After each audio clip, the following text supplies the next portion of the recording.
talking a lot about, I always get asked the question of, how did I get into this industry, and what am I doing now, and where do I want to go, 5 years from now, kind of thing. So I've always been a consultant, and there's a lot of things I've learned over time being a consultant, and so I wanted to use this opportunity to share some of those things with you guys and have some interaction along the way. So the idea behind this talk is to make it as interactive as possible. So at any point, I'd like to have some dialect back and forth as we're talking about some of these principles.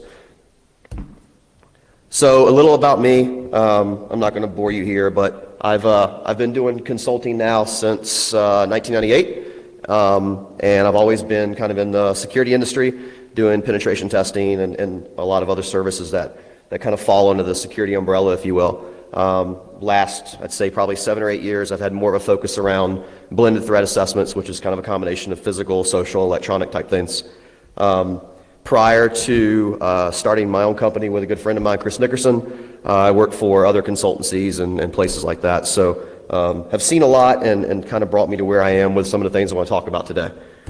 So agenda, you can read, I'm not going to go through those. A little bit of why. Dave said he's old. I think I actually have about 5 or 6 years on Dave. I can't remember how young he is. So it's funny to hear Dave say he's old because I think I'm older than he is.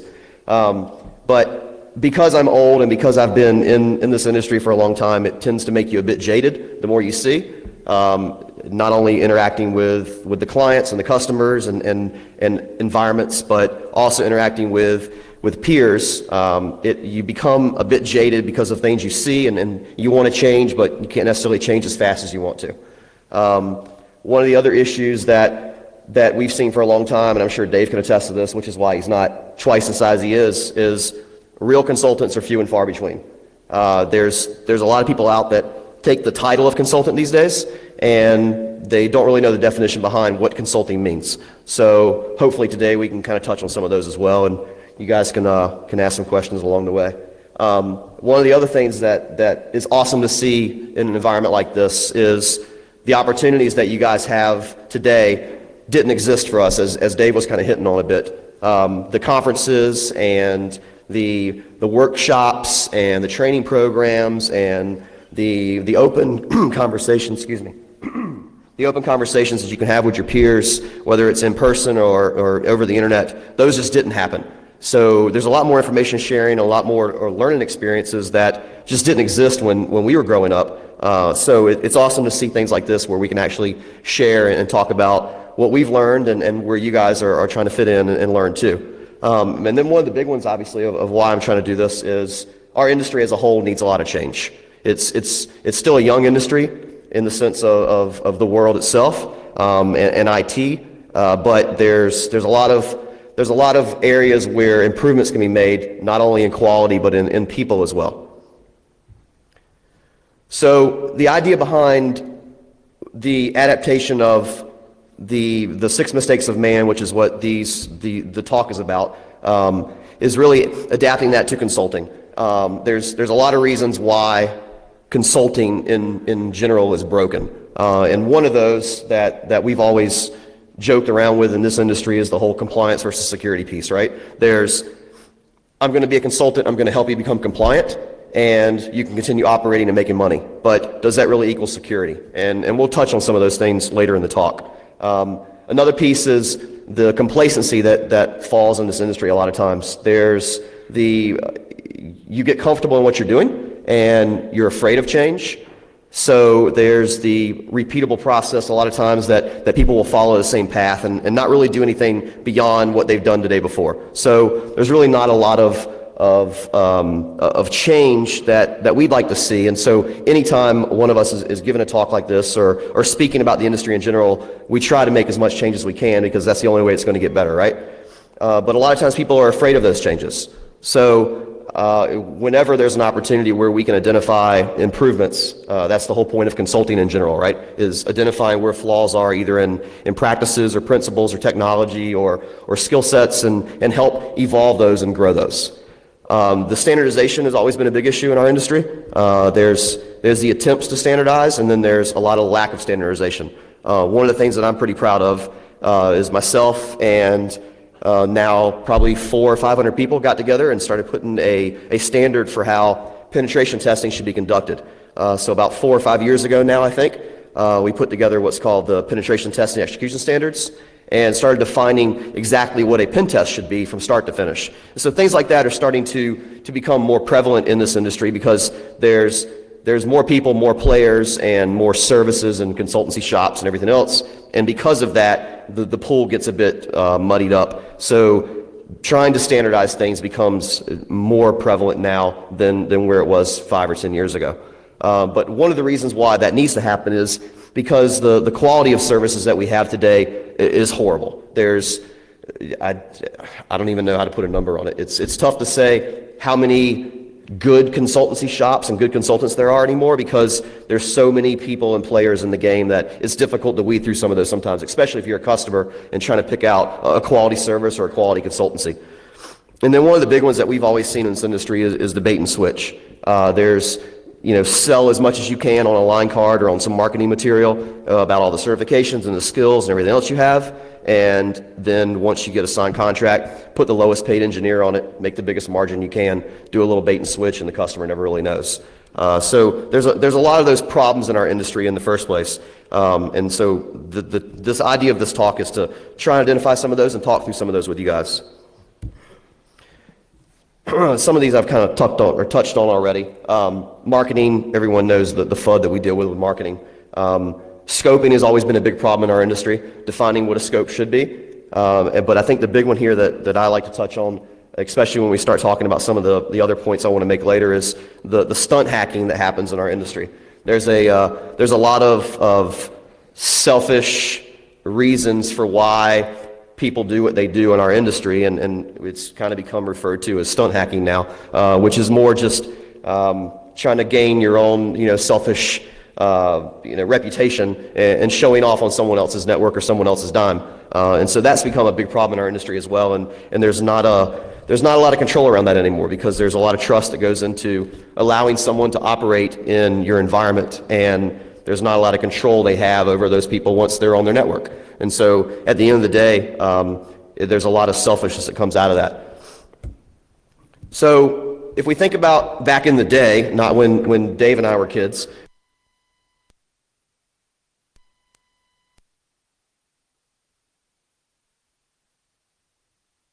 so back when there was, yes, this is going to happen all day. I'll be really loud and really quiet.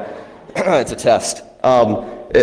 Back when Cicero was around, which is who we're getting to, there was what we refer to today as red team testing, and his idea or their idea back in the day was go in, conquer, burn it down. And we can't really go in and conquer and burn it down now. So there are some limitations for what we're allowed to do when we do interact with someone's environment. So who is Cicero? Have you guys studied Cicero at all? Anybody recognize the name? Awesome. So there's a few in here. So ancient philosopher, he was known for a lot of things. One of the big things that he was known for is his public speaking and his introduction to Greek philosophy for the Romans. And so when you think about Cicero as a person, there's a lot of things that you can equate to what a consultant is. Public speaking, presentations, writings, being the subject matter expert, if you will, on various topics. All those things kind of fall under the umbrella of what a consultant should be. So if you adapt who Cicero was to what a consultant is present day, there's things that align very well, right? There's the consultants should be these experts, these pioneers in the game, and there's a lot of consultants that you guys have probably either seen present or watched their videos or used their tools, and I would certainly consider those pioneers in our industry. They're paving the way for new services, new value, new tools. A lot of those qualities that Cicero had, you can find in some of today's consultants and experts in our industry. But there's also other qualities that you can equate to those. The being a positive and influential speaker, being able to stand up and stand in front of people like today and relay some kind of information to them, and they walk away with more knowledge and some kind of vision into something that maybe they never had exposure to. And so a lot of those qualities that Cicero was able to do back then still are valuable qualities today when you think about a consultant in our industry. One of the big things that I've inserted my foot a lot of times in my mouth, but it does happen, is being able to speak your mind and not let some of those inhibitions get in the way when you're talking to clients, talking to peers, and having enough courage to state your opinions instead of letting the industry kind of, shape you and control how you think or where you want to go and work or what your direction may be. So when you think about a consultant, while they have very strong opinions a lot of times, many of them are afraid to speak those because they're worried about what their impression might be or their reputation might be if they're wrong in their peers' eyes. And that shouldn't be how a consultant or anyone should operate, right? You shouldn't have to necessarily worry about what someone's going to think of you when you state a belief in something. And if you feel strongly enough about it, you should at least attempt to try and educate someone else about how you feel without being a prick about it. And so there's the right way to do things and the wrong way to do things. And so when you think about applying some of those principles to these powerful philosophers and orators and speakers, there's the right way for them to present their information, and there's the wrong way. And there's a lot of both in our industry today.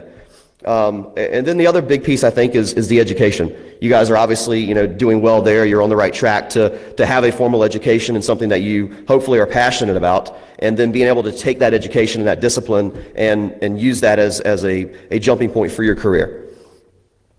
So one of the last pieces that I like is Cicero was very, very good at profiling mankind. And that's a big statement, obviously, for a philosopher. And if you try and put that into the sense of a consultant, a lot of times when we're talking to clients, you have to understand their mentality. You have to read people. You have to know what they might be open to and where you might be able to open their mind a bit more because they haven't necessarily thought about these things. So when you look at Cicero versus today's consultant, there's a lot of areas where you have the ability to identify with people and relate to people and profile some of those things, and then use those nefariously when you're doing attacks too. So that's a whole nother talk. So let's talk about these 6 mistakes or 6 principles that Cicero came up with. First one is the delusion that personal gain is made by crushing others. If any of you have worked in our industry or in a lot of industries, that's a big one. That exists a lot today. There's a lot of egos, there's a lot of reputation, and there's a lot of belief that the only way you're going to excel is to step on others along the way to make yourself look better. The second one is the tendency to worry about things that cannot be changed or corrected. And that one's huge. There's anytime you're working on projects like Dave was talking about with writing tools and coding and things like that, if you're getting bogged down in the things that need to be done or changed or corrected, you'll lose sight of where you're trying to go. So those become remedial and small tasks along the way, even though they might be bigger problems. But as you start chomping and qualifying and accomplishing these small things as you go, then you're getting closer to the finish line, right? Third one is insisting things that are impossible because we cannot accomplish it. And we'll touch on details there, but the takeaway there really is worrying about the things that you can't fix, not things that can be fixed. And we'll go through some of those in a little more detail. Fourth one is refusing to set aside trivial preferences.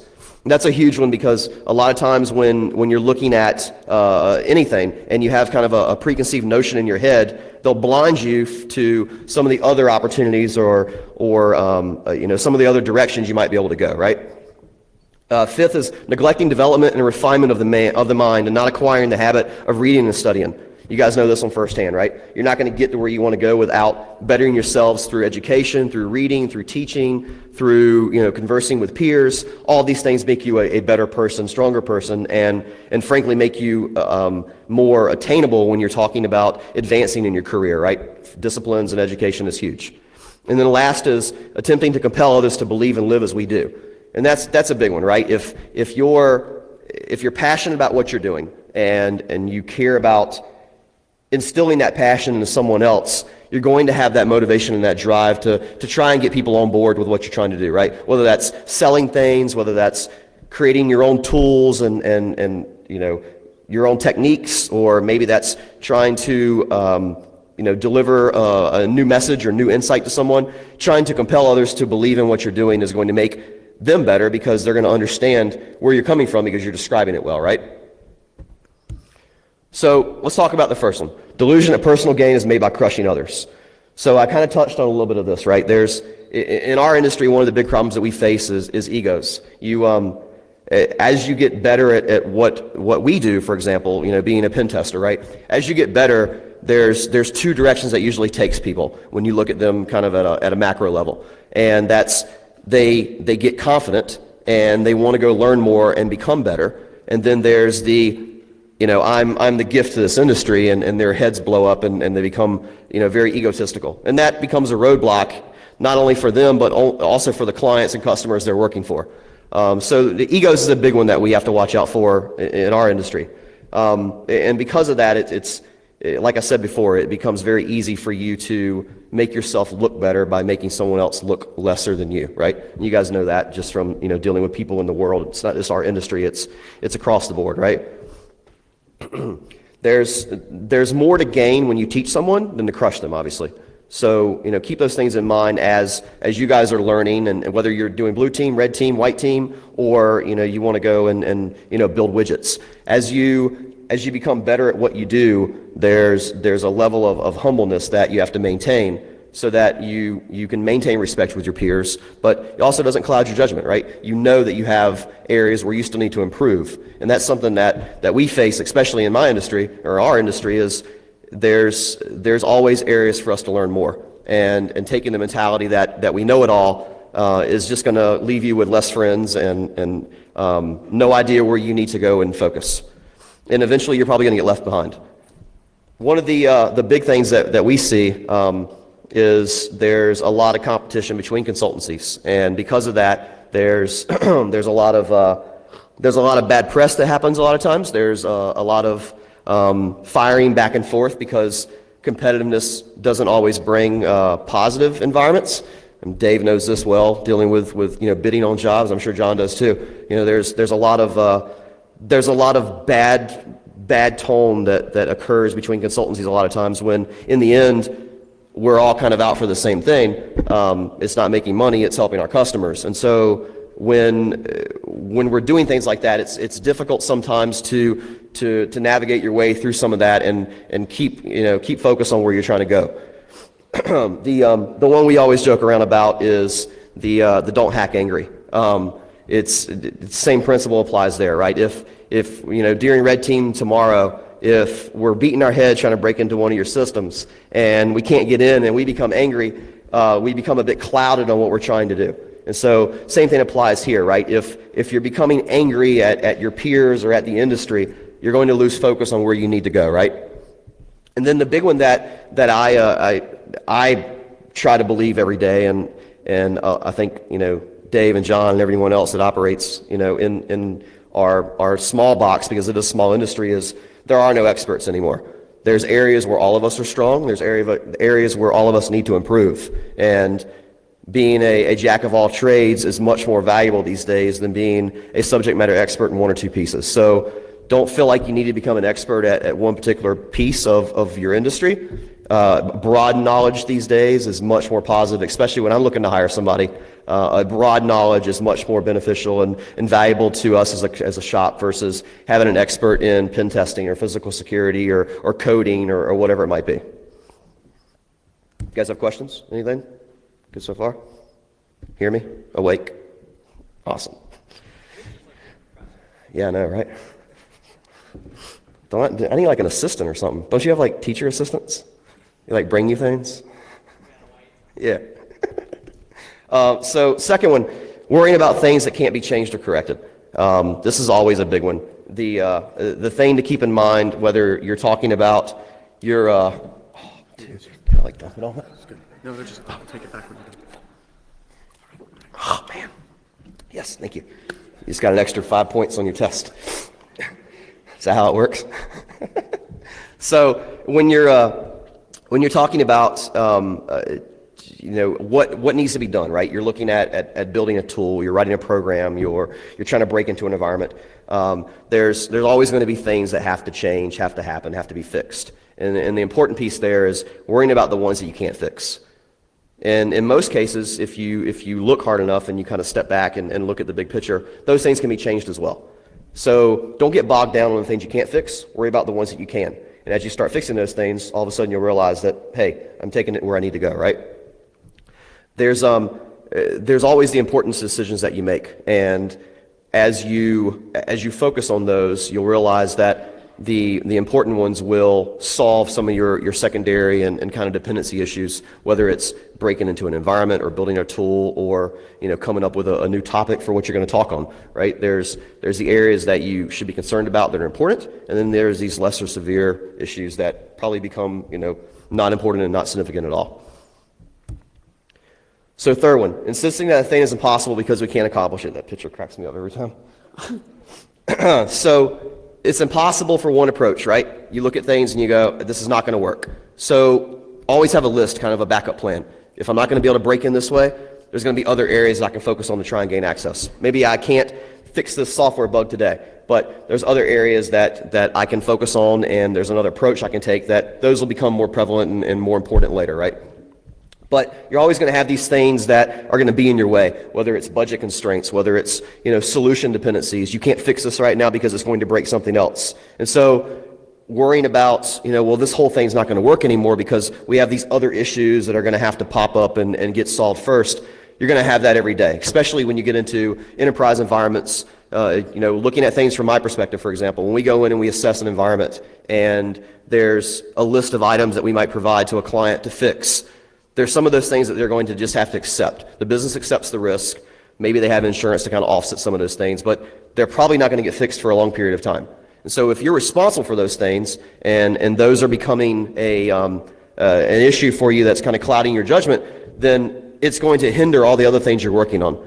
So as a business owner, as a CISO for a company, as a director of security and you're managing an environment, whatever it might be, there's always going to be areas that you can't necessarily fix right away. Same thing applies tomorrow for the competition. There's going to be things that you might be able to fix first. There's other injects coming in. There's other responsibilities you might have. And so focusing on what you can do right now is going to give you a much better leg up when you get to the point of those things you've accepted for a period of time, right? And those things apply to what you guys have been doing in school as well. There's areas that you can accomplish right now, and there's things that kind of have to wait, put on the back burner a bit. Fourth one, refusing to set aside trivial preferences. This one's a big one, right? There's, again, the ego kind of comes into this in a lot of areas, especially with what we deal with. But realizing that the problems that surface isn't always about you, and it isn't always a personal threat to you. There's the, I've been doing this for a period of time, and I'm going to become complacent because it's kind of a habit. And then there's, I need to fix these things to become more successful. So there's always a balance of complacentness versus being more successful in areas that you can focus on without getting in the way of yourself. And so one of the things that we always try and encourage is not becoming a problem that hinders yourself. Don't get in the way of yourself. Check yourself at the door, leave your egos at the door, leave the selfishness that you know it all or you already have this figured out. Leaving some of those things at the door and keeping an open mind as you start going into some of these new environments, into a new job role, into a blue team environment tomorrow. Having those things behind you when you walk in with a clear mind is going to give you a much better leg up on the competition. Fifth one, neglecting development and refinement of the mind and not acquiring the habit of reading and studying. I don't think we need to really go into that one. You guys probably know that one pretty well being in college, right? The picture. The self-improvement piece is huge, right? You're only going to get better if you study. You're only going to get better if you learn from your peers and you come to things like this and listen and learn. You're only going to get better if you have enough humbleness to go, I don't know enough about this. I'm going to learn from someone else. And so keeping those things in mind as you continue in your education as well as going and getting a job in the industry, those things become more important to you, especially when you take on a new role or a new position in a company. There's going to be areas where you don't know everything, and falling back on the principles you're learning right now in college is going to give you a much better leg up as you start going and realizing that there's so much more you have to learn. You've learned this much when you were inside these walls, and now you're in an environment that's not necessarily what you learned in a textbook. There's going to be a lot of personal development. There's going to be a lot of research. There's going to be a lot of reading. There's going to be a lot of frustrations realizing that you don't know as much as you thought you did. And that's unfortunately what we kind of face every day. And the last one is attempting to compel others to believe and live as we do. So there's different beliefs in this room. There's a lot of different beliefs in our industry as a whole, and because of that, there's a lot of diversity. However, if we harness that diversity and we use it the right way, diversity creates new ideas, right? Diversity brings creativity. And so because everyone has different opinions and because you can get together and talk about those, eventually something's going to come to the surface above all those others. And so that's how those things get created, whether it's, again, a new tool, a new product, a new technology. For us, we're always launching new services, and those things are spawned because when you sit down in a room with your peers, there's a lot of different opinions and different ideas. And so as you start hashing those things out, something's going to come to the surface more than the others. And that's how those things become, new services, new products, new tech. If you think about things that have, come, over time, whether it's, flight or space travel or, cloning sheep or whatever it might be, all those things started with someone sitting in a room and someone else telling them they were probably wrong. So keep those things in mind as you have these ideas. Is don't be afraid to discuss them. Don't be afraid to reach out to your peers and kind of bounce ideas off of each other. A lot of them will get shot down, and then you'll find that one of those that you probably thought wasn't very important, someone else goes, "You think you've hit something there? Let's focus on that more." I don't know if you guys recognize this guy or not, but this is from an old slide, and it actually fit this talk pretty well. And the easy solution for a lot of this is just say no to bad consulting, right? That guy right there he's a consultant in Atlanta, and he's probably one of the worst because he claims he's the world's #1 hacker. And so for a while we were all kind of beating up on him, and he became kind of the face of the industry, if you will, for the things not to do. But in reality, let's talk about what is and is not consulting. So take a customer, for example. They have a service, they have a need, and they hire someone to come in and perform this task, right? So contractor comes in, not a consultant. They do the job. Maybe they're an engineer by title, and when they're done, they get paid and they walk away. But if you look at the service that they provided, they did a service and had an outcome that probably would have got from anyone else they hired in that industry, whether it's replacing your AC unit or putting a roof on your house. Chances are, if you call any of the numbers in the phone book, or whoever uses the phone book these days, but if you call anyone that's under that title of putting a roof on your house, they're going to come in, they're going to install the roof, they're going to leave, and chances are you could have got the same roof, same quality from 10 other people down the block, right? But if you think about those things, by definition, there was no consulting that occurred. They came in, the customer needed something done, they performed the task, and they left. So by definition, that's not consulting. That's engineering. That's maybe doing, some kind of contract work. But there's no interaction. There's no dialect. There's no information sharing. There's no, trying to educate that person to do something more than what they're already doing. And chances are, when they were hired to do the job, the customer told them what to do. So it was already pre-canned and laid out for them to do already. So why even hire an expert in that area? You already told them what to do. And in reality, the way consultants are viewed and how they should be viewed is they are coming into the environment with a large amount of knowledge in that area. And that's why you called them. You called them because you don't necessarily have the expertise in that area. So you've called the subject matter expert to come in and have a conversation with you to figure out exactly what you need. And that's the whole point of consulting. If you already knew what you needed, just hire the engineer down the block to do what you want them to do, and they walk away. But the art of consulting, if you will, is being able to have those interactions with customers and sit down and go, let's figure out where you really want to go. Let's figure out what it's going to take to get you there. And so that by design is what consulting should be. And if you're in the market to get some of those services done in the future, start filling those things out. Have those conversations and be able to play, with the person you're talking to a bit to figure out, are they offering new ideas? Do they have the courage to say, what, that isn't necessarily correct? Do they just care about getting your money, or do they actually care about having those conversations going, I recommend doing it this way. I don't necessarily agree with everything you're saying, or maybe I do, but there's the open interaction that you're having with those customers to not only educate them a bit where they might be short, but they also view you as an expert because they called you in the first place. So be the expert. Give them as much knowledge as you can about what they're asking you to do. So some of the pitfalls that we see in our industry is where consulting falls short. And a lot of those is because the right questions aren't asked. That open interaction, right? That dialect of, well, I called you for this particular reason. How are we going to get to, the finish line where I need to go? And so there's a lot of bad habits that come into play when you're having those interactions. And at the end, if you haven't had the right service performed by the right consultant's shop, then there's really going to be no value when they're done. They're going to leave with a stack of papers on your desk. You're going to write a big fat check, and nothing's really going to change in your environment. So as you're looking at areas where improvement can be made to an organization, think about what the outputs are going to be. Is it really going to change that business? Is it really going to change the environment? Or are they really just going to sit back and push the papers to the side and a year from now have the same conversations with someone else? So let's do a quick little case study. If I'm a customer and I'm asking for a pen test, Dave, John, you guys can't answer. If I'm asking for a pen test, what's the first thing that should be asked? Got it, first shot. If I had something, I would throw it to you. I don't have any gifts. So why? Why should be number one answer.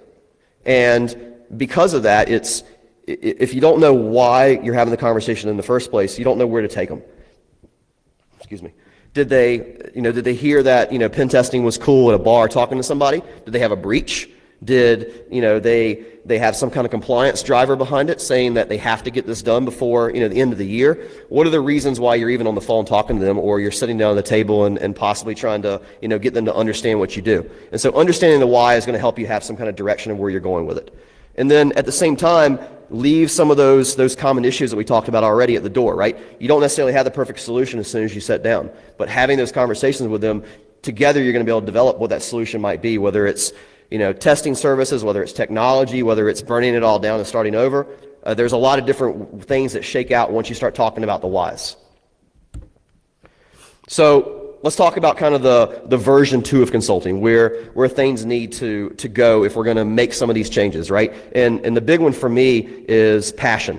If you're not passionate about what you're doing, then get out of the game, get out of the industry, because you're in the way of someone else that has much more passion behind you probably. And that's huge. Whenever we're looking at hiring someone, it's very easy for us to fill out, if they're technical or not. But for me, are they passionate about what they're doing? Because when a customer calls us and they want to talk about their environment or talk about, spending hundreds of thousands of dollars, hopefully, then there's a lot of things in motion there. There's, am I really bringing some kind of expertise to the table? Am I really instilling some kind of change in their environment? And are they really going to be better when I leave? Or am I just another, Joe Schmo on the block that's going to do a service and walk away? And so the passion is a big one, because without the passion, you're not going to care about what you're talking about. And I always make the claim that if I'm having a conversation with a customer and I care more about their environment than they do, then they're not the right customer for us. They can call someone else, and I'm sure you guys would agree with that, right? If they don't care enough about their environment, then I'm not going to waste my time devoting that much to their environment, because I have other customers that I haven't gotten to yet. So I'd much rather spend my time with them. But yeah, at the end of the day, I'm going to feel more proud about their environment and what I've built than someone that's just kind of falling back on the sword and going, yeah, we'll get to that when we get to it. So kind of a short, quick talk, but I wanted to leave some time open at the end to kind of talk about, similar to what some of the stuff Dave was talking about, but, really what we see currently in the industry and where we can make some changes. And if you guys have questions about getting into the consultancies and operating in, something that's been very passionate for us for a long time, we're here to answer questions about it. So that's all I've got. Hopefully you guys got something out of that. Questions? Comments? Briefly touched on how much things have changed since you guys got into it. As far as customers approaching you, looking for work and what they're expecting whenever they work with your firm, has that changed as well? Or do you think that that's pretty much a consistent theme? You see, you know what you do, and you know what we're getting at? Yeah, I see change. I see change because, media is a big one, right? Media brings awareness. And so it's the best conversations I like to have with our customers, especially the repeat customers, are the ones that come to us and go, I want to do this, or I heard about this, let's try something new. And so those are always great, because now we feel like we have one of our own inside that organization. They're the ones coming to us going, well, we didn't do this last year. Let's open up, the scope a bit. Let's open up services a bit. And so it's always good to see customers having the same passion and creativity for, well, I thought about, we did this last year and we did okay, but maybe we open up, phishing to all the business units now, or, maybe we do a physical security assessment because we've never done one before. So it's, seeing that kind of passion and creativity inside an organization tells us that we're doing something right. We're changing the industry.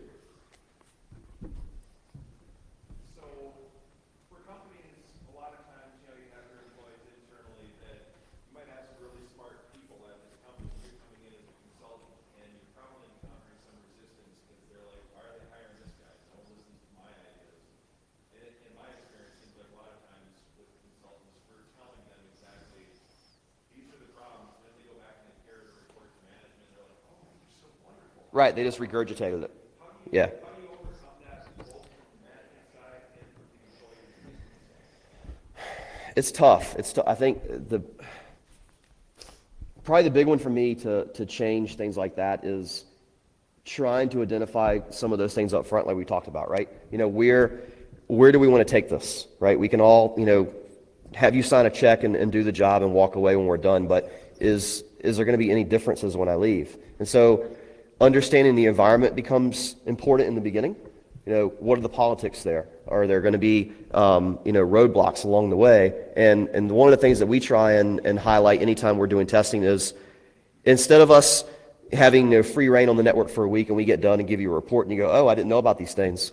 Along the way, as we gain access and get more privileged access, I like to change direction based on what the business is looking for. Are there areas that we can bring extra focus to? Are there areas that you've been telling the business for 2 or 3 years now to fix, and they're tired of hearing you talk, but if a consultant tells you, it's a bit different? And that's kind of where it goes when management is shaping that report. They want someone else to be the microphone.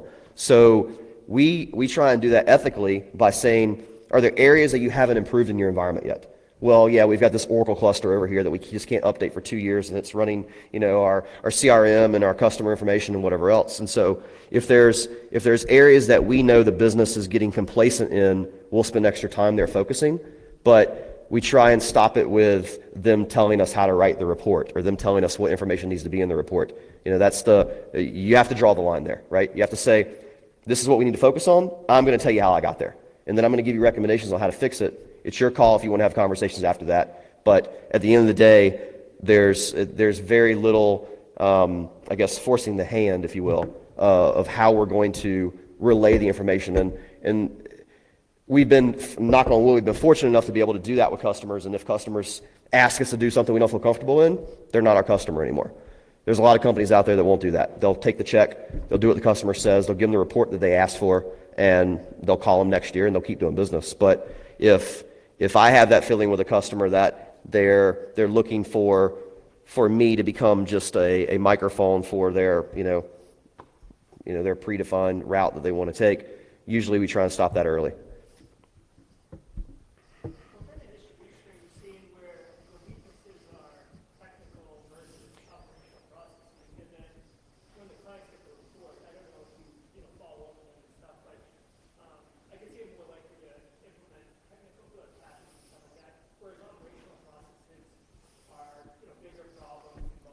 Yep. Yeah, so whenever we're doing a pen test, for example, right, exactly what you said, there's the symptomatic issues of patch is missing, I need to go install this patch. But that's a constant game you're playing. So anytime we're looking at an environment, we try and identify things at a root cause, right? Why are these patches missing in the first place? Is the patch solution broken? Is the validation side broken? Is the business not pushing patches in the right amount of time? Is the process broken? Is the skill sets deficient in the areas that they are trying to focus on in the vulnerability program? So all those things kind of become a factor of why these patches are missing in the first place. Installing the patches are always going to be an operational issue, but why are they missing is really the question. So I'd say probably more than 50% of the time, the issues are either with too much technology and not enough people to manage it, or they have the wrong technology to do some of those things. And it's probably because they didn't have the right, salespeople that they were talking to in the first place. And they sold them something with a blinking light and, a marketing slick that said it was going to stop 100% of all, hacks with a vaccine. But it's having those conversations in the beginning is probably where it went wrong, because either they were sold the wrong technology or they bought technology that didn't have the resources to support. Anybody else? Back there? Call somebody else. Honestly, we do. In the first couple years, we were hesitant about turning business down, but it's gotten to a point now where, we're a small company, we're a 10-person shop, and everyone is a pen tester on the team, so there's not a lot of overhead and things like that. But because of that, in the beginning, it's hard to tell somebody to take their 10, 20, 30 grand and go somewhere else, because you're paying salaries and keeping the lights on. As you grow and you build a reputation, that to me and my partner is much more important than us just making money. We could easily go be a much bigger company tomorrow and hire a bunch of people and get more contracts, but at some point your value and your reputation is going to change. And so we've always had the reputation of offending people at times because we're very honest, but also telling them that we're not interested in working with them anymore. And so it's you don't find that a lot. And I know Dave has done it with clients. John, I'm sure you've done it too.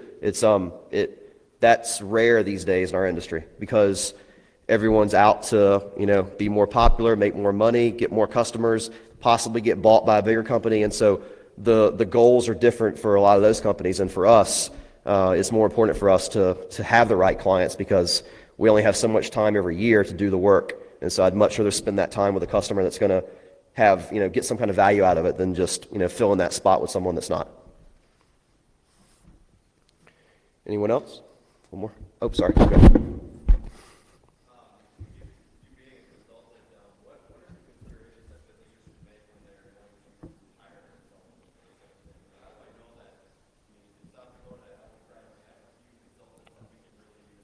Right.